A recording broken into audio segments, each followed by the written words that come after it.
Bonjour Web et donc au Deep Web. Bienvenue sur notre podcast sœur, le Blockchain Down Blockchain Podcast, version FR donc. La version anglaise a déjà été mise en boîte et sera disponible très bientôt. Down Blockchain Podcast, le podcast qui, en ces moments de confinement douloureux et parfois nécessaires, va tracer et retracer l'ascension irrésistible de la technologie blockchain dans tous les aspects de notre vie et comment, bien sûr, elle nous impacte du point de vue des influenceurs électroniques que nous sommes. BDB1 est le sister podcast de Starcast, The Electronic Influencers Podcast, une autre production ADMP. Mesdames et messieurs, nous envoyons via ce podcast un pur signal pour mettre fin ici à l'infodémique qui sévit sur les interwebs. Et oui, voyez-vous. Big up. Aucune fausse nouvelle, ou fake news ou infox ne sera ici autorisé. Je m'appelle Herman Jomessi, fondateur de l'incubateur virtuel ADMP et mon co-animateur est le docteur Won Kim de l'ESCE Paris Business School. Le seul et toujours le meilleur blockchain master de la French Tech hexagonale. En un mot, le meilleur master de France sur la blockchain, si vous préférez. À propos d'ailleurs, docteur, est-ce que vous avez quelque chose à dire à ce sujet ? Bonjour à tous. Je m'appelle Won Kim. Je suis le directeur pédagogique de la première master spécialisé blockchain. En fait, c'est Blockchain Project Design en France. Aussi, c'est un Bac+6, un programme. C'est un programme qui livre aussi un MBA. Et donc, c'est un partenariat entre 3 écoles, qui est le ESCE, le EFG et le ECE. Et l'avantage de ça, c'est ça livre à plusieurs titres avec un programme. Et donc, c'est un programme de 14 mois et ça livre un titre de master spécialisé et aussi une option d'un MBA. Ok, ça c'est intéressant. MBA étant bien sûr un anglicisme. Bon, on s'excuse pour les anglicismes, d'accord. Et les prochains à venir, vous êtes prévenus, ok. Non, en fait, un MBA c'est important parce que c'est un titre qui est international et donc c'est pas un anglicisme, c'est un titre reconnu en France aussi. Et donc c'est ça. Aux États-Unis, ils ne reconnaissent pas le master spécialisé au master français, au européen. Et donc, pour être reconnu aux États-Unis, il s'agit d'un MBA. Et donc, c'est pour ça le titre est important d'avoir un titre MBA parce que sinon, c'est pas reconnu peut-être en dehors d'Europe. D'accord, donc c'est un vrai problème. Hein. Donc un MBA, c'est très important, ok. Mais sinon, justement, vu qu'on est dans l'éducation, la Clean Tech Education, hein, l'éducation autour de la blockchain, il y a des défis qui sont vraiment face à nous. Hein. Et en fait, nous avons couvert les startups, les CEO, les CTO et toutes sortes de personnes étonnantes dans l'espace de la blockchain à travers nos podcasts sœurs. Et je dois dire que fondamentalement, si le space ou l'espace accordait, on va dire, un peu plus d'attention à ce qui se passait dans l'éducation, l'espace pourrait être en mesure de façonner dès le départ les dirigeants et les employés de la blockchain de demain. Et surtout façonner les personnes qu'ils souhaitent réellement embaucher dès qu'ils sortent de l'université ou de l'école. Donc ça, je pense que c'est une question à laquelle vous essayez fondamentalement de répondre. Et nous devons aussi, comme ça, si vous voulez, éviter les écueils du système éducatif de la génération boomer précédente, centrée sur le savoir-penser, un peu trop souvent, on va dire, au lieu vraiment du savoir-faire. Okay. Et donc aujourd'hui, nous voulons des réponses claires, adaptées au XXIe siècle dans ce domaine-là, d'accord ? Donc, il y a 2 questions à laquelle j'espère qu'on va pouvoir répondre durant ce podcast. C'est pourquoi devrais-je faire un master en blockchain ? Ça, c'est d'abord une chose. Et puis ensuite, pourquoi on devrait faire le vôtre, docteur ? Donc, c'est ce qu'on va essayer de comprendre aujourd'hui. Donc, voilà, je vais poser la première question, je vais vous lancer dessus, d'accord ? Et on va dire, faites-nous part déjà de votre origin story, comme on dit pour les super-héros, vos antécédents, quoi, ce que vous avez fait avant. Qu'est-ce qui vous a amené si vous voulez, à vous intéresser à la blockchain en général ? à mon histoire personnelle. Donc, pour moi, ça commence assez tôt, en 2013. Au départ, en fait, a eu des élèves qui a étudié le money virtuel, qui a fait sa thèse ou fait le mémoire sur la monnaie virtuelle. Et j'encourageais beaucoup les études sur la monnaie virtuelle, surtout parce qu'au départ, ça m'a intéressé beaucoup à Second Life, qui était un jeu virtuel et aussi des monnaies sur les jeux vidéo, qui à l'époque, c'était pas sur le blockchain, c'était juste une token virtuel. Et pour moi, ça m'a fasciné, parce que, à l'époque, le Second Life, on peut gagner en euros et dépenser en dollars. Et donc, j'ai vu le grand potentiel de transfert de l'argent. Et donc, ça m'a piqué beaucoup l'intérêt. Et sauf, je n'étais pas trop conscient de la réglementation et le peur de gouvernement de cette puissance de faire ça. Et donc, c'est quand j'ai découvert la limite, c'était avec Facebook, quand ils ont issu le Facebook Credit en 2013. Et pour moi, j'étais tellement excité sur la possibilité de la potentiel de ça. Sauf ces menaces, le gouvernement central, la banque centrale, tous les banques centrales mondiales. Et donc, la SEC a vraiment tombé dessus de Facebook et le Facebook Credit a disparu. Et donc, je m'ai interrogé pourquoi, qu'est-ce qui se passe et pourquoi il peut, le gouvernement pour éradiquer quelque chose qui est tellement bien pour le public. Je commence à découvrir le menace en fait contre le gouvernement central en général. Tous les gouvernements centraux c'est menacé par ça. Et donc, à ce moment, j'ai découvert Bitcoin et j'ai vu que la différence entre le Facebook Credit et le Bitcoin, c'est que Facebook était centralisé et Bitcoin est décentralisé. Et je m'interrogeais qu'est-ce que ça veut dire une monnaie décentralisée. Et donc, j'ai vu que le algorithme que personne peut shut down ou arrêter le Bitcoin, et qu'il n'y a aucun gouvernement pour faire ça. Ça m'a bouleversé à ce point-là. Et donc, je ai dit à tous mes amis d'investir dans Bitcoin. Et moi-même, j'ai investi, sauf c'était il y avait une petite tragédie avec Mt. Gox à l'époque où j'ai perdu tout et je commence j'étais traumatisé, mais je commence à apprendre beaucoup sur le crypto-monnaie d'abord et qui ce qui m'a fait interroger sur qu'est-ce que c'est le blockchain. Et donc, entre 2013 et aujourd'hui, c'était une fascination pour moi d'apprendre et continuellement apprendre sur qu'est-ce que c'est le blockchain. Ok. Donc ça, c'est vraiment une histoire intéressante. Et d'ailleurs, à quel moment vous avez exactement acheté votre premier Bitcoin? Donc, si jamais vous avez fait une telle chose. Oui, c'était l'été, je pense que 2013. D'accord. Et le Bitcoin commence à monter énormément. Mais ça veut dire c'était 300 jusqu'à $1,000. Et à l'époque, c'était énorme. Donc c'était j'ai acheté quand c'était en train de monter.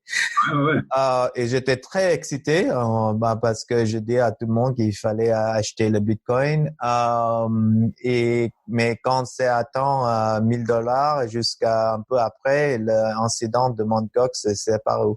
Et donc, j'ai perdu tout. Aïe. Ok, voilà. Donc, c'est ça. Mais c'est ça qui est bien avec l'industrie crypto, hein, donc l'industrie de la blockchain. C'est qu'à un moment ou à un autre, on se fait un peu piquer. Et donc, ça sert un peu de piqûre de rappel. Ça sert aussi de moment éducatif. Hein, donc, c'est très intéressant aussi. On passe tous un peu par là. On est tous passés par des chemins un peu plus compliqués. Et donc, je vais partir dans une tirade là maintenant. D'ailleurs, je vais simplement l'appeler a purely peer-to-peer version of electronic cash would allow online payments to be sent directly from one party to another without going through a single financial institution. Donc ça, ce sont les premiers mots qui sont écrits sur le white paper de Satoshi Nakamoto, que vous pouvez encore retrouver sur le site web www.bitcoin.org. Et donc le white paper, c'est le document de base qui a servi à l'élaboration donc du Bitcoin. Et je pense que probablement vous, docteur, vous avez aussi pu lire ce white paper. Et qu'est-ce que vous en pensez? Ah, le white paper, c'est une immense œuvre d'art. C'est incroyable la perfection de cette œuvre-là. Et qu'est-ce qui constate sur la perfection, c'est le durée que le Bitcoin, le white paper n'est pas encore âgé. Il est encore tout à fait viable aujourd'hui qu'en 2009 quand c'était lancé. Et ça, c'est quelque chose d'incroyable parce que derrière, il y a tellement de technologie qui est assemblée. Ah oui. Et donc, on voit les références. Et donc, je pense pas que c'est une personne qui a créé le Bitcoin.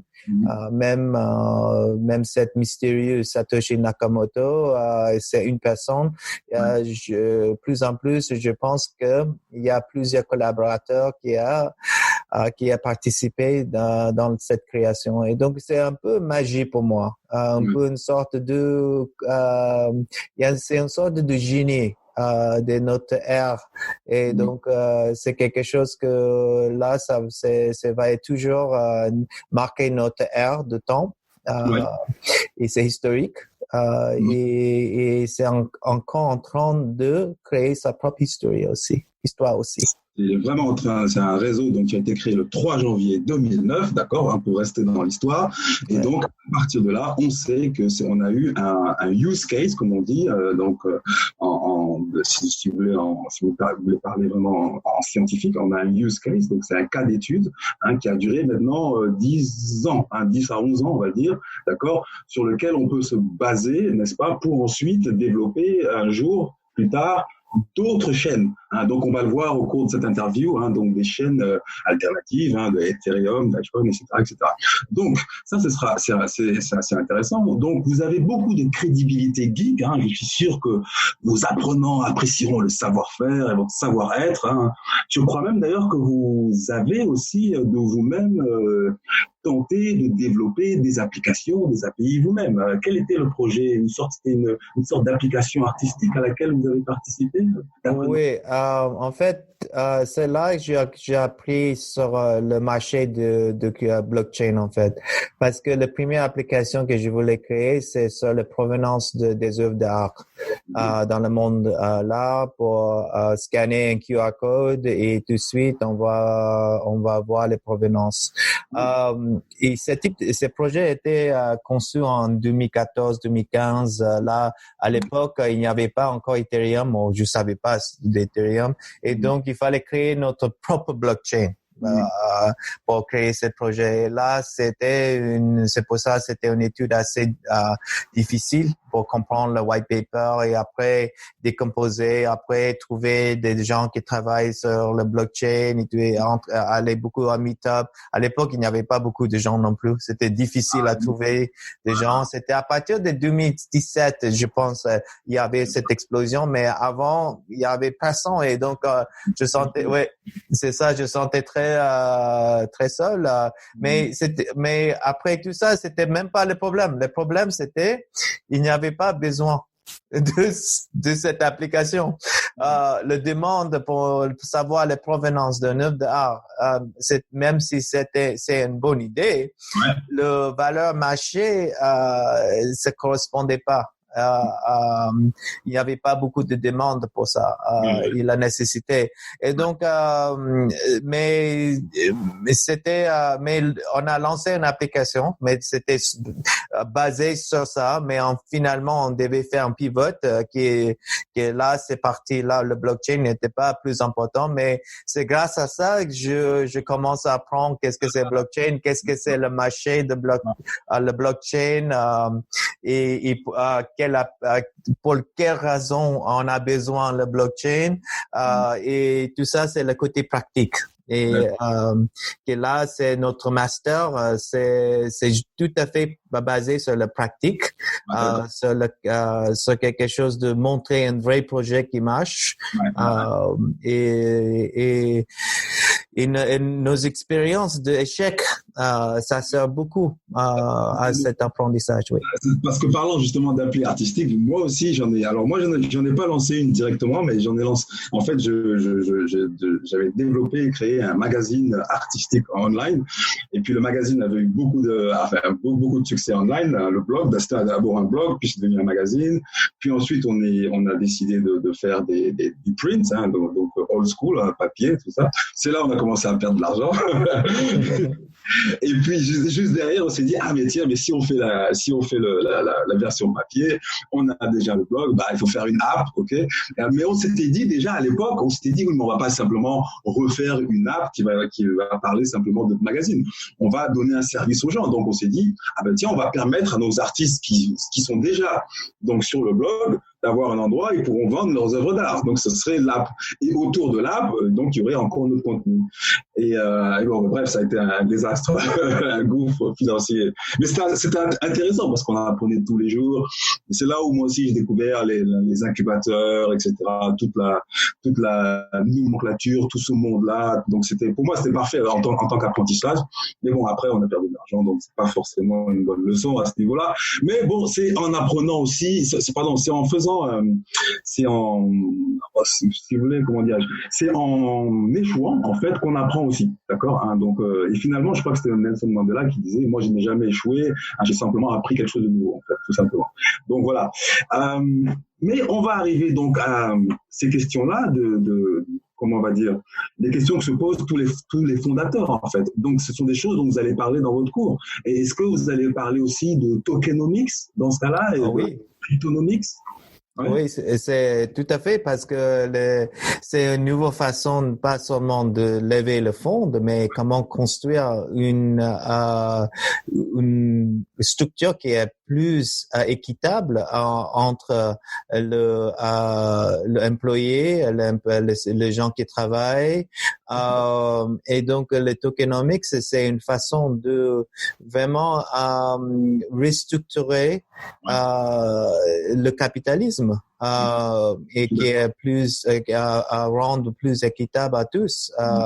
Et donc, je vois un grand potentiel. Sauf aujourd'hui, c'est mal méconnu. Aussi, c'est abusé avec le ICO et toute la hype qui est passée. Oui, mais moi, dans notre programme, on voit beaucoup de cas que l'application marche très très bien. Le tokenomics est très et je pense pour le long terme c'est beaucoup plus durable que le modèle, je pense, capitaliste qui marche bien, mais en même temps, il y a toujours un grand écart entre le propriétaire et le stakeholder qui est le travailleur, les gens notamment les employés. Notamment les employés. Et moi, c'est pas tellement une critique du capitalisme en général, c'est vraiment une critique du capitalisme tel qu'on l'a vécu au XXe siècle, plutôt. C'est plutôt ça. Là, pour l'instant, avec le document de Satoshi Nakamoto, nous avons un capitalisme pour le XXIe siècle qui est juste un peu plus juste, un peu plus équitable, et donc, qui prévoit un document maître sur lequel on peut s'appuyer, qui sera transparent, que tout le monde pourra lire et dire, bon voilà, moi j'ai droit à ça, est-ce que je suis d'accord ou pas d'accord? Et donc, je pense qu'à ce niveau-là, on a un modèle beaucoup plus transparent, mais qui reste un modèle de capitalisme. Donc, c'est pas le capitalisme le problème. Je pense que c'est plutôt comment on l'a vécu et expérimenté au XXe siècle. Voilà, c'est plutôt ça le problème. Et donc, quand on rebalait les tokenomics, donc les tokenomics, il faut comprendre qu'il y a un aspect monétaire, forcément, d'accord? Donc, c'est un token, d'accord, qui peut devenir une monnaie, on peut dire. Alors, le token aussi va servir pour la corporate finance, c'est-à-dire pour le fundraising, pour lever des fonds, d'accord? Hein. Ensuite, le token on peut être utilisé sur les marchés où il sera distribué, échangé, partagé avec une cote qui va monter, une cote qui va descendre. Et puis ensuite, il y aura de la game theory et donc justement avec des modèles d'incentifs pour les employés, pour les fournisseurs, etc., pour même les fans de la marque. Par exemple, toutes ces plateformes qui font du contenu comme YouTube, etc., et qui, par exemple, ne rémunèrent pas les artistes ou les rémunèrent mal ou les rémunèrent pas assez. Bref, il y a encore des systèmes qui demandent à être améliorés. Et ben, par exemple, on pourrait rémunérer les artistes et régler aussi les problèmes de droits d'auteur, etc., etc. Donc, il y a beaucoup de choses qu'on peut faire autour des tokenomics et des cryptonomics. D'accord? Donc, ce qui nous fournit d'ailleurs une belle route alternative un peu dans l'architecture de ce master en fait, qui a une sorte d'épée à double tranchant. Hein. Donc, il se concentre à la fois sur la gestion de projets blockchain, mais aussi sur l'apprentissage de la technologie blockchain en même temps. C'est les deux, c'est ça? Oui, exactement. Sauf donc on a plusieurs profils des élèves, mais le but de ces programmes qu'on a vu, ce que le blockchain a besoin, c'est pas forcément plus de. Il y a beaucoup de gens qui travaillent sur le côté technologie. Ce qu'on a vu, il y a beaucoup d'échecs sur le côté business et l'application de blockchain. Et pourquoi? Parce que les gens qui sont techniciens, ils connaissent pas le monde de business.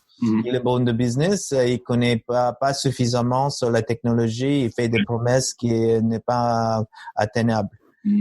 Et donc, c'est à cause de ça, ce programme souhaite réunir le côté technologie avec le côté business pour vraiment diminuer les chances d'échec. Et donc, et c'est pour ça, il y a beaucoup d'accompagnement sur un projet, un développement qui commence bien sûr avec l'éducation de blockchain sur le blockchain, parce qu'il y en a des élèves ils connaissent rien sur le blockchain. Ils ont beaucoup. Il y a un profil qui est manager qui s'intéresse beaucoup à la crypto-monnaie et le blockchain, mais il se connaît pas grand chose et donc mais il se lance. On a aussi des profils de programmateurs qui sont très bien. Ils ont beaucoup des années d'expérience mais en même temps, ils ont eu un échec sur le blockchain ou ils sont frustrés et puis ils savent pas pourquoi. De côté business, c'est un mystère pour eux. Et aussi, on a le profil d'un étudiant qui a fait son mémoire, master sur la blockchain, et donc il veut continuer à vraiment creuser plus professionnel, aussi créer quelque chose aussi, et approfondir aussi. Et là, il y a un profil comme ça. Et donc, on a plusieurs types de profils dans notre programme, et mais ces programmes accueillent des différentes. On peut commencer avec zéro connaissance blockchain et à la fin monter un vrai projet. D'accord. Mais je crois que c'est d'ailleurs Alpha Blondy qui disait « Science sans conscience n'est que ruine de l'âme ». Et donc, on se rend aussi compte de ça dans les projets blockchain que nous recevons, en fait. Si la technologie n'essaie pas de résoudre un problème concret dans la vraie vie des êtres humains, en général, votre technologie va passer au-dessus de la tête des gens, tout simplement. C'est aussi simple que ça. Ça, c'est la première chose. Ah bah oui, c'est ça. Si vous ne m'aidez pas à résoudre mon problème, pourquoi est-ce que je vais vous donner mon temps et mon attention? Ça n'a aucun sens. Voilà. Et donc, tout à fait. Et donc, jusqu'à maintenant, c'est pas surprenant que 90% de projets étaient un échec jusqu'à maintenant de blockchain. Et c'est normal pour toute nouvelle technologie. C'est la même chose quand le début de Internet a commencé. On voit la même chose qui arrive avec le blockchain. c'est pour ça on a monté cette master. Tout à fait, pour pas tomber dans le 90% quand on monte le projet.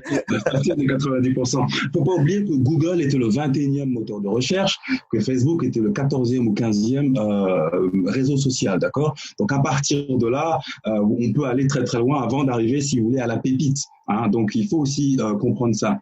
Donc, et c'est aussi une question qui m'intéresse aussi, c'est quel genre de profil vous cherchez en fait? Y a-t-il des profils idéaux que vous cherchez? Ou alors c'est tout le monde qui peut venir? Enfin, voilà.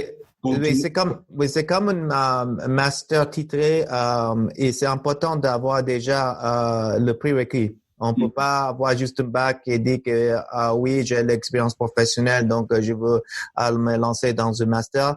Ce n'est pas possible. Ce n'est pas possible parce que c'est un titre national et donc il s'agit d'avoir des diplômes déjà pour entrer dans ces programmes. Et mais aussi il y a une équivalence. Et donc pas comme on est partenaire avec l'EFG, si vous avez beaucoup d'expérience, même si vous n'avez pas fait un master déjà, peut-être il y aura une équivalence en master qui permette de faire ces programmes. Et parce que ce programme est conçu justement pour l'alternance de possibilités de travailler à plein temps et aussi de faire un master à côté. Et donc, comme notre programme n'est pas forcément full-time, c'est-à-dire que c'est dans 14 mois, mais il y a 30 ans de cours qui sont livrés, mais c'est la moitié, c'est online. Et donc, tout le côté technique, c'est online. Et qui on dit, c'est asynchrono. So, donc, ça tout fait à votre propre temps. D'accord. Et le côté qui est synchrono, qui est dans la classe même, qui est live, qui est avec devant un professeur, et c'est la création d'équipe et donc les connaissances. Tout ça, on fait normalement, c'est vendredi, samedi. Une fois par mois, c'est intense toute la journée. Donc, on a même des étudiants qui viennent de Lyon, qui fait le pèlerinage une fois par mois pour faire le master et rester à Paris. Et donc, c'est assez flexible et donc ça permet beaucoup de différents profils de faire notre master. Surtout, on a des profils des gens qui travaillent pas aussi. C'est des étudiants qui ont ouvert encore. Ils ont fini leurs études, ils ont fait un stage, mais ils voulaient se concentrer sur cette master. Et donc, on a c'est ouvert c'est assez flexible. Et donc, et pour accueillir plusieurs types de profils. Et notamment, c'est des gens qui c'est important d'être très, très sérieux sur le blockchain. C'est-à-dire que vraiment, ça, c'est quelque chose que vous voulez, c'est comme, c'est un métier. De apprendre ça, de vous apprendre ça comme un métier. Ok, d'accord. Ça c'est une belle image, vraiment un vrai métier, comme un vrai artisan. C'est ça. Voilà, exactement ça. D'accord. C'est vraiment l'approche artisanale qui prédomine ici. Ça c'est un très très bon feeling et c'est vraiment une très très bonne idée. Donc on parlait aussi justement de l'interaction avec la réalité, la vraie vie, le vrai monde, comme on dit. Et donc, pourquoi? Donc, je suppose que le master a été construit en fonction d'une certaine réalité. Est-ce que vous pouvez un peu nous expliquer ça? Oui, d'ailleurs, c'est la réalité qui est basée sur les échecs, en fait. Oui, on voit qu'est-ce que c'est manqué, pourquoi il y avait tellement d'échecs et comment on peut diminuer cet échec. Et donc, les cours sont construits pour vraiment monter un projet qui est vraiment réel et pratique et qui est lié avec le besoin, qui est la plupart des besoins, la construction besoin aujourd'hui. aujourd'hui, c'est plutôt corporate. Et c'est aussi entrepreneurial aussi, bien dans ce sens, mais c'est pas forcément des small business. C'est pas vraiment, c'est pas SME. C'est plutôt soit corporate où il y a beaucoup des opportunités à grande échelle. Et aussi, c'est l'accès à ce type d'opportunités. Quand on est individu, c'est très difficile avoir cette rencontre avec des corporates. Et donc, notre structure offre cette possibilité de se présenter où il y a beaucoup de demandes, qui est plutôt corporate, qui est une sorte de château impénétrable si on est tout seul. Oui, non, c'est ça le problème. Parce que j'avais vu déjà, bon, ça n'a rien à voir, mais je sais qu'aux États-Unis, à partir de 2022 ou 2023, ils vont avoir un shortage, un manque de 100 000 data scientists par an. C'est ça. En France, on est autour de 20, 30 000, 40 000 par an aussi. Donc, dans la blockchain, on doit parler on est autour de combien? 5, 10? Il n'y a pas de statistiques officielles parce que c'est tellement dynamique dans ce domaine, mais le DGE, le ministère des Finances, a déclaré que un des grands objectifs pour le Task Force Blockchain, c'est encourager et financer même l'éducation blockchain parce que c'est forcément ça qui manque maintenant pour la croissance. Il y a beaucoup de belles conceptions des idées, mais pas suffisamment de gens qualifiés qui peuvent vraiment mener ces projets. Voilà. Et donc, c'est un vrai besoin. Sauf les gens qui travaillent dans la société, ils ont eu toute la consultation sur le blockchain, mais vraiment réaliser un projet, il manque vraiment des compétences. Et c'est pour ça notre master est conçu pour vraiment répondre à cette soif du monde réel. En ce moment. Exactement. Donc, il y a une vraie demande, il y a un effort national qui va se faire aussi derrière. Et on peut se demander, mais donc, est-ce que vous avez des partenaires justement dans la vraie vie, dans l'écosystème blockchain, le space? C'est aussi, oui, bien sûr. Dans l'écosystème blockchain, on est lié avec l'écosystème français, surtout. On est le Chain Accelerator, qui est le premier accélérateur pour le blockchain en Europe. On a Nicolas Cantu qui enseigne dans notre programme. Donc, ça donne tout de suite un accès à le meilleur programme d'accélération en Europe. Deuxièmement, on a aussi un partenariat avec beaucoup de choses qui ont fait avec Consensus, qui est le premier Consensus, c'est synonyme avec Ethereum. Et donc, Ethereum, c'est le deuxième plus grand crypto-monnaie, mais au niveau de smart contracts, c'est la première chaîne pour les smart contracts.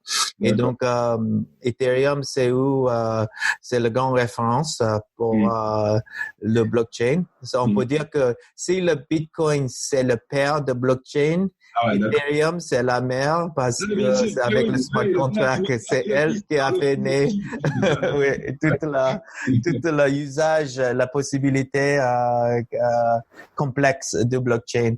Et donc, on est un partenaire avec le Consensus, bien sûr, avec beaucoup des autres organismes en France, et on est en train de aussi construire ça aussi parce que l'écosystème en France, c'est assez fécond, assez grand, sauf c'est un peu dispersé, c'est un peu difficile à comprendre tout et c'est pour ça les gens ont du mal à s'intégrer dans le blockchain. Avant, dans 2017, c'était peut-être un peu plus simple parce qu'il n'y avait pas beaucoup, on pouvait aller à quelques meet-up et on peut comprendre. Mais aujourd'hui, c'est un peu dispersé partout. C'est parce que c'est des corporates, les grandes sociétés, quand ils commencent à créer le projet, et ça reste un peu caché. D'accord, oui, d'accord. Donc, ok. Donc, elles protègent effectivement leur développement, d'accord. Donc, totalement à l'encontre de la philosophie des premiers cypherpunk, qui au contraire voulaient plutôt la diffusion rapide et massive de leur technologie et de leurs idées. Donc, c'est vraiment à l'encontre de ça. D'ailleurs, Ethereum a été proposé fin 2013, je crois, par Vitalik Buterin, chercheur et programmeur en crypto-monnaie. Et le développement avait été financé par une vente en ligne qui a eu lieu entre juillet et août 2014. C'était une des plus grosses, une des premières justement ICO, Initial Coin Offering. Et ensuite, le système a été mis en ligne le 30 juillet 2015 avec 72 millions de pièces qui ont vraiment été frappées. Donc, effectivement, en quoi l'Ethereum va devenir, justement, si le Bitcoin est le père, l'Ethereum va être la mère. Donc, en quoi, pourquoi? Justement, est-ce qu'on peut aller dedans un peu? Oui, parce que l'Ethereum, c'est la première chaîne qui a introduit le smart contract. Voilà. Le smart contract, c'est l'usage en dehors de crypto-monnaie. Qui ouvre énormément possibilités. Et donc, c'est pour ça que j'appelle Ethereum le maire, parce que Bitcoin était bien conçu pour les échanges comme une monnaie, une crypto-monnaie, mais il est bien à que ça. Je pense. Il y a aussi, on peut utiliser les chaînes pour garder des infos aussi, mais normalement, Bitcoin est conçu comme ça. Le smart contract peut être aussi admis sur le Bitcoin, mais c'est l'Ethereum qui a fait ça, la première. Et ils ont introduit ces possibilités. Et c'est pour ça que même si on peut utiliser le Bitcoin, la chaîne Bitcoin avec le smart contract aujourd'hui aussi, mais tout a commencé avec l'Ethereum. C'est ça, on voit bien que Bitcoin ne se compromet pas sur la décentralisation, mais se compromet sur les smart contracts, tandis qu'Ethereum se compromet vraiment sur la décentralisation, mais plutôt sur les smart contracts. Au contraire, ne se compromet pas et reste assez ouvert. Donc ça va être assez intéressant. Et d'ailleurs, je vais vous demander, donc, quels sont vos top 5 crypto? Ok, c'est marrant parce que normalement ça doit être sur notre master.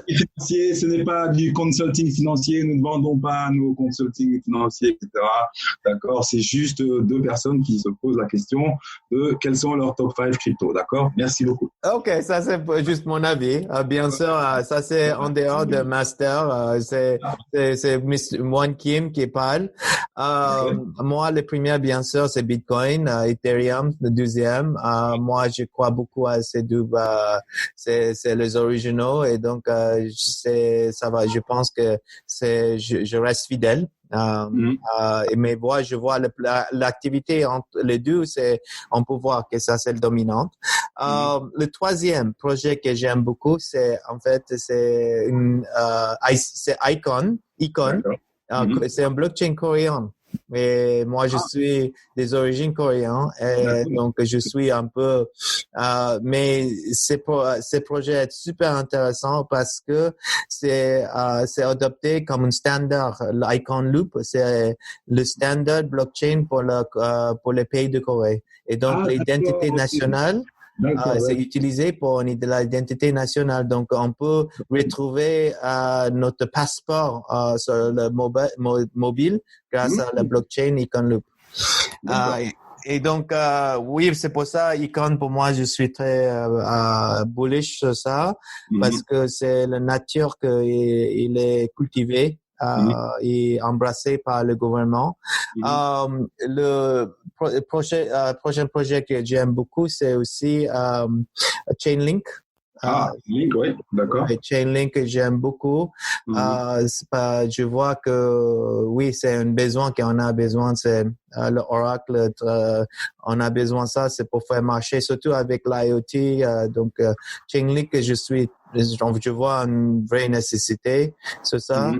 Et le cinquième, oui, j'en ai beaucoup. J'aime beaucoup de dizaines de projets, mais si je dois choisir le un pour le cinquième, c'est difficile. C'est entre Tezos que j'aime beaucoup. Ouais. Parce que là, je connais beaucoup des gens qui travaillent sur ça en France. C'est pour ça, j'aime beaucoup ces projets-là. J'aime aussi beaucoup le projet à Hedera Hashgraph. La Hedera Hashgraph, pour moi, c'est un projet qui est très prometteur, c'est adopté par Google. C'est en partenariat avec Google. Et donc, pour les IoT, usage IoT qui est dans l'avenir bientôt, je vois que c'est essentiel d'avoir un protocole comme ça. On a IOTA déjà, mais ça donne une alternative à IOTA. Qui est d'ailleurs IOTA pour moi c'est un projet qui est toujours c'est intéressant, mais je pense que le header Hashgraph c'est un peu plus open source que IOTA. Ouais, et ça, c'est ce qu'on voudrait vraiment que les gens comprennent aussi, c'est que derrière ces tokens, derrière ces crypto-monnaies, il y a souvent un projet. Et donc, il faut aussi s'intéresser au projet, en fait. Donc, c'est ça. Vraiment, en fait, on se rend bien compte que c'est un mécanisme qui permet, en fait, de financer des projets. Et en général, des projets innovants qui de toute façon, n'auraient pas trouvé financement ailleurs. Donc, c'est vraiment financer l'innovation d'abord, Oui, c'est ça. Et c'est pour ça on est dans une sorte de maturité, je pense, la maturation de le crypto-monnaie où on voit plus le ICO de la folie. On voit plutôt des projets qui commencent à montrer le vraie valeur. Et avant c'était le prospection et le promesse de valeur, mais aujourd'hui on voit que le valeur se réalise et les projets qui ont maintenu leur valeur, c'est parce que aujourd'hui il y a un vrai usage, il y a un vrai accrochage sur le marché. On résout réellement un problème. Bon, ceci dit, shout out à tous les hodlers, d'accord. On est avec vous quand même malgré tout. Alors moi aussi, je vais donner mes top 5. Donc, je vais sur le site donc d'ABMP, www.abmpawards.biz, et je regarde donc le Crypto Jackson 5 Index, donc Bitcoin étant évidemment Michael Jackson, et puis ensuite les autres monnaies étant les autres frères de la famille Jackson. Voilà, donc le Bitcoin, donc numéro 1 bien sûr, puis ensuite Dashcoin, Ethereum, Litecoin, Monero et donc Ripple. Ok, donc voilà les crypto Jackson 5 tels que vus par ABMP Award. Alors j'avais demandé une autre question. Quel est le cours de l'Ethereum en ce moment et du Bitcoin? Je crois que ça monte, ça descend. On est sur des tendances montantes ou descendantes d'ailleurs? Oui, je pense que l'Ethereum est en train de remonter. Ethereum et Bitcoin, le crypto c'est en train de. Normalement, ils se bougent comme ensemble, comme une vague. C'est parce que c'est lié à Bitcoin. Si le Bitcoin monte, tout monte. Mais c'est pas forcément le altcoin, ça monte indépendamment aussi. Mais si Bitcoin monte, je pense que tout le altcoin monte ensuite. Je dirais que grosso modo, d'ailleurs, depuis la crise sanitaire, je pense que le marché des cryptos est d'ailleurs assez dynamique. Enfin, il a toujours été dynamique, mais tout à fait asynchrone avec l'ancien monde, on va dire, en fait, grosso modo. Oui, en fait, je pensais ça aussi, sauf il y avait ces grandes chutes de Bitcoin quand le marché a chuté. Ouais. Et donc, la raison à laquelle c'est chuté, c'est parce que les gens investissent dans les bourses et comme ils ont perdu autant pour les margin calls, ils doivent mettre l'argent, donc ils prennent de Bitcoin pour mettre dedans et ça chute le Bitcoin. Là, c'est la théorie que ça me paraît assez logique. C'est exactement ce qui s'est passé parce qu'après, ils ont repris l'argent et ils l'ont remis dans le Bitcoin. Oui, c'est ça. Et c'est ce qui passe maintenant. Et donc, on gagne l'argent avec la bourse et donc on met dans dans la Bitcoin. Donc, ils voient que la bourse ne va pas remonter, ils se disent, bon, ben, dans ce cas-là, on va tout mettre dans la crypto. Et donc, ils font le bon choix. Et je pense, évidemment, ce ne sont pas des avis financiers, simplement des opinions partagées. D'accord. Et d'ailleurs, professeur, de qui apprenez-vous? Où apprenez-vous? Où est-ce que vous apprenez? Où est-ce que vous allez puiser la connaissance, les nouvelles connaissances, les nouvelles idées? Voilà. Pour moi, surtout il y a le marché crypto, Bitcoin. Il y a beaucoup de sources, il y a beaucoup de journaux, il y a beaucoup des infos qui se circulent en ce moment. C'est pour ça il y a plein de lectures là. Et donc c'est pas difficile à accéder parce que la plupart sont gratuits. Et donc pour moi, je nourris avec ces nouvelles là. Et avec les nouvelles qui passent dans les journaux comme Cointelegraph. OK. Oui, et c'est une des sources, mais il y en a beaucoup. Cointelegraph, Coindesk. C'est ça. Il y en a des centaines en fait. On ne sait plus sur lesquels ça ferait.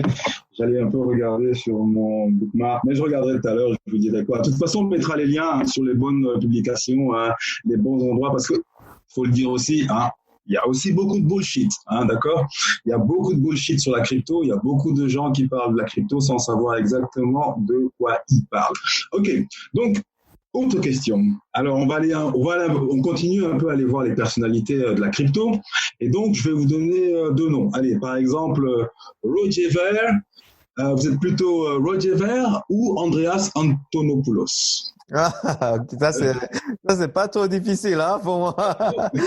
Antonopoulos, bien sûr, mais je dois donner à Roger Ver, il est un très bon promoteur.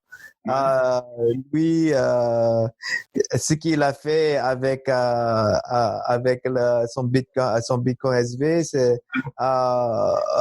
c'est vraiment non, c'est pas Bitcoin SV, c'est lui, c'est Bitcoin Cash, oui, c'est ça. C'est Bitcoin Cash. Là, c'est assez étonnant pour moi. Et donc, c'est pas sans mérite parce que Roger Ver, il sait ce qu'il parle. Et donc, c'est pas Craig White qui est un mystère. On va y arriver. Arrête, on va y arriver. Oui, c'est pas Craig White. Et donc, il y a beaucoup de followers de Roger Ver et je respecte. Mais je vois pas le vrai, personnellement, je n'ai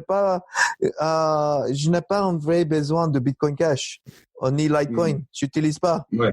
Et c'est pour ça, je peux pas investir dès que je ressentis ça, cet besoin. Pour moi, c'est encore trop spéculatif. Je vois pas. C'est là le premier usage. C'est comme le monnaie de tous les jours. Et moi, je vois pas encore l'adoption. D'accord. Et Andreas Antonopoulos étant plutôt un chercheur de la blockchain, vraiment un chercheur de la blockchain qui est totalement, comme on dit, agnostique, c'est-à-dire qu'il n'est attaché à aucune crypto-monnaie en particulier. Lui, ce qu'il veut voir, c'est simplement voir la blockchain être discutée et utilisée par tout le monde et dans tout. Parce que c'est ce qu'il faut bien préciser aux gens. Donc, on peut utiliser la blockchain. Enfin, la crypto-monnaie sont un cas d'étude, c'est un use case. Mais on peut utiliser, si vous voulez, la technologie blockchain dans d'autres domaines. Par exemple, quel autre domaine, professeur? Normalement, le blockchain, le grand usage, c'est dans la supply chain. Ouais, voilà. C'est un grand usage. Oui, maintenant que c'est supply chain, decentralized finance, c'est énorme en ce moment. C'est surtout avec Ethereum, beaucoup de projets financiers centralisés. Il y a aussi qu'on s'appelle DeFi en anglais. Et aussi, il y a beaucoup dans l'éducation que ça commence à être important. Et mais le grand usage que je envisage, c'est pour la vote. Par exemple, la vote nationale. Effectivement, d'accord avec. Ouais. Et dès qu'on arrive à ces points de la vote, je pense qu'on ne va pas attendre une adoption massive, mais dès qu'il y a le vote, je pense que le blockchain va être partout. D'accord. Et donc, le problème, pourquoi la vote n'est pas possible aujourd'hui, techniquement, c'est possible, mais maintenant, c'est le côté en Europe, c'est la RGDP. C'est la réglementation de privé pour l'identité parce que ça exige d'avoir son identité sur le blockchain. Ouais. Et donc, c'est créé un problème éthique. Et donc, c'est même donc c'est une question de réglementation c'est en débat en ce moment. D'accord. Ok, là, ça, c'est vraiment intéressant. Donc, le vote, hein, une fois que la blockchain sera justement ancrée dans la machine électorale, elle va se démocratiser. Donc, c'est parfait. Ça va être assez intéressant à voir et à suivre. Et alors, on continue avec les noms. On va dire, est-ce que vous êtes plutôt Satoshi Nakamoto ou Craig Wright, justement? Et voilà. En fait, je connais pas. Pour moi, le Craig Wright, c'est le meilleur série Netflix en dehors de Netflix. Hein. Pour moi, c'est un vrai drama. C'est vrai. Ça, c'est vrai en plus. Comme quoi, parfois, la vie est beaucoup plus intéressante que la fiction. Hein. Donc, c'est ça. Suivre la vie de Craig Wright. Et donc là, on a tout. Roger Ver aussi est pas mal hein, dans le genre entertaining. Encore que lui, la différence, c'est qu'il a quand même de vraies connaissances. Ça, c'est la différence avec peut-être. Oui, c'est ça que c'est pour ça c'est tellement polémique parce que il a une crédibilité. C'est pas tout à fait une personne qui est une scammer. Il a, sauf la façon qu'il se comporte, c'est tellement, on peut pas, il nous donne des doutes tout le temps. Alors, je vais vous rappeler quand même qui sont ses caractères, il faut le dire aussi. Hein. Roger Ver, évidemment, c'est d'abord et avant tout donc un investisseur et créateur de génie qui a créé une crypto-monnaie qui est une fork, hein, donc qui est une séparation de la chaîne originelle du Bitcoin, et qui s'appelle Bitcoin Cash. D'accord? Et lui, il a créé le Bitcoin Cash et on lui a demandé de changer le nom de sa monnaie, de s'appeler Bcash. Il a toujours refusé en disant que lui, son Bitcoin est le Bitcoin originel. Donc, voilà, ça c'est Roger Ver. Et dans l'autre sens, Craig Wright, lui, alors son claim, alors lui, il a fait tout un tas de claims, même dans tous les sens, mais je crois que le plus important, c'est qu'il se dit lui-même être Satoshi Nakamoto. Oui. Sauf que le jour où il va au tribunal, donc c'est en Floride, c'était en l'été 2019, il va au tribunal, et on lui demande de produire la clé de ce qu'on appelle donc le Tulip Trust, hein, donc, et il n'arrive pas, évidemment, à produire la clé qui, normalement, l'aurait identifié à 100% comme étant Satoshi Nakamoto. Mais ça ne l'a pas empêché de quitter le tribunal et de continuer à dire qu'il est toujours Satoshi Nakamoto, à la place de Satoshi Nakamoto. Non, mais là, ce que j'ai lu dernièrement, il a produit une clé. Ah, il a produit une clé. Il a produit la clé. Et donc, là, c'est ça. Mais donc, je ne sais pas exactement qu'est-ce que c'est la vérité ou pas. Je ne sais plus, malheureusement, parce que c'est aussi en même temps, il faut dire qu'il a attaqué en justice tous les grands leaders de la blockchain, enfin, des premiers jours de la crypto-monnaie, donc que ce soit Vitalik Buterin, que ce soit Roger Ver, etc., etc. Donc, tous ces gens-là sont au tribunal en train de s'écharper. Mais si vous voulez, ça me rappelle aussi les premiers jours de Facebook, hein, quand on se rappelle aussi, il y a eu plein d'histoires comme ça en justice, etc. Hein, donc voilà, donc c'est pas étonnant à partir du moment où il y a de l'intérêt, où vous créez de la richesse, vous créez des choses. Bah oui, les gens s'intéressent à ce que vous faites, hein, donc effectivement ils veulent se servir, ça arrive. Mais bon, ce sont les aléas de l'entrepreneuriat, hein, donc c'est parce que ça aussi, ce sont des choses qu'on ne dit pas aux gens, ça, donc il faut de temps en temps en parler. Et alors, on va prendre deux autres noms. Vitalik Buterin ou Charlie Lee? Ah, Vitalik Buterin, pour moi, c'est beaucoup plus influence. Il y a beaucoup plus d'influence parce que c'est Ethereum et sa vision aussi. Charlie Lee, je pense qu'il a une vision assez forte aussi. Et donc les deux, ça m'inspire beaucoup.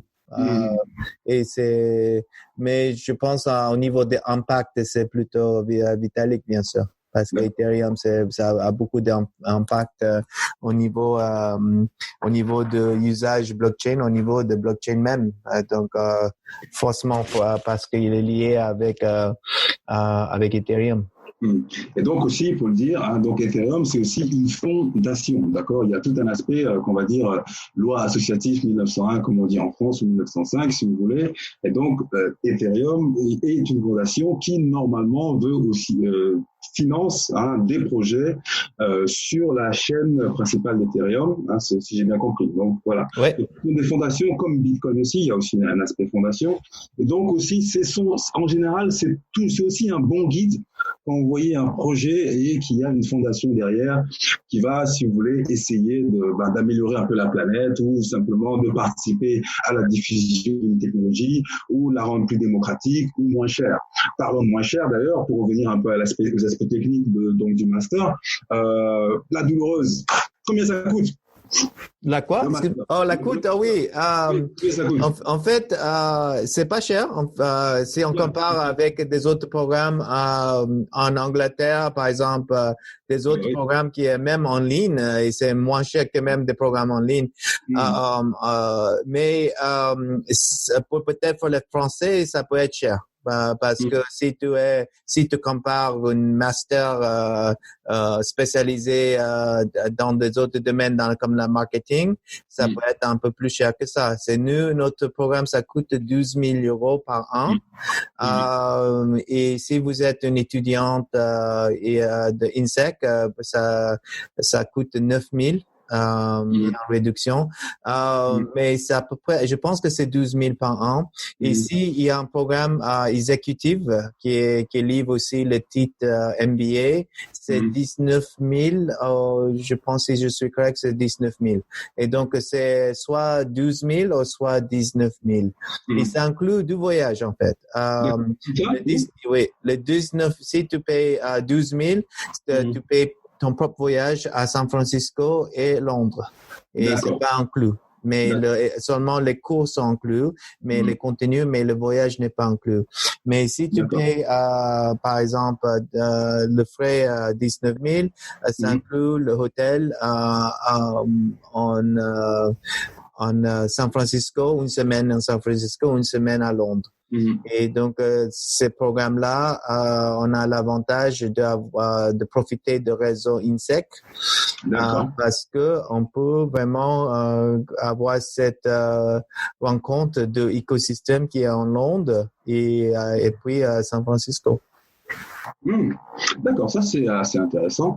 Je dois dire aussi pour l'intérêt de la transparence, je travaille aussi pour le groupe INSEC. Donc voilà. Donc ça c'est pour la transparence.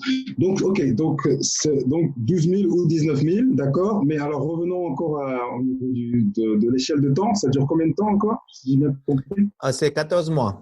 14 mois, d'accord. 14 mois, c'est une année, 2 mois. Ok, d'accord. Donc 14 mois, ok. Donc, à le temps partiel. Donc, tu peux faire en alternance. Partiel, d'accord, d'accord. Donc, qu'est-ce qu'on appelle temps partiel? C'est combien de jours par semaine? Ça dépend parce que il y a des semaines que tu dois prendre congé de votre boîte. Donc, c'est les semaines intensives. Par exemple, si tu vas en San Francisco, si tu vas aller en Londres, c'est une semaine de congé il faut prendre. Aussi, on a une semaine de intensive qui est fait aussi. Mais normalement, c'est 1 ou 2 fois par mois. Week-end, vendredi, samedi. D'accord. Et j'imagine aussi qu'avec la crise sanitaire, il y a eu des aménagements qui ont été faits. Est-ce qu'il y a des choses qui vont changer ou qui vont être bouleversées ou tout va rester de même? Enfin, qu'est-ce qui va se passer après, donc le post? Oui, donc notre programme, avec ces crises, c'est pas trop affecté en comparaison des autres programmes parce que nous avons des programmes en ligne. C'est beaucoup de cours online, la moitié. Bah oui. Mais le présentiel est très important et ça, c'est de manager vers le Zoom, le cours Zoom. Et on n'a pas beaucoup. Par exemple, c'est toute une journée. Et donc, on n'était pas trop affecté, sauf il y avait notre voyage à San Francisco. Oui. Une semaine qui normalement devait être en juin. qui est maintenant c'est réaménagé vers le novembre, je pense. Voilà, il a juste été décalé, quoi. Ouais. D'accord, ben c'est parfait. Donc voilà, il y a eu un impact quand même de la crise sanitaire. Mais ceci dit, je vais vous donner à peu près le dernier mot, hein, et on va essayer de conclure un peu sur votre vision post-Covid, post-Corona, la blockchain, le master, tout ça. Je vous donne la parole. Le dernier mot, professeur. Oui, même si en ce moment toutes les activités sont gelées, c'est ces moments de crise où l'opportunité avec l'adoption des nouvelles technologies se passe beaucoup plus vite. Et donc le projet de blockchain va répondre à je dis pas à la grande vitesse avant, mais à la grande vitesse en comparaison des autres secteurs. Et donc il y a beaucoup plus d'opportunités parce qu'il y a ces demandes, même post-Covid, qu'avant le Covid aussi. Et donc, pour moi, il y a beaucoup d'avenir. C'est l'avenir, en fait, le blockchain.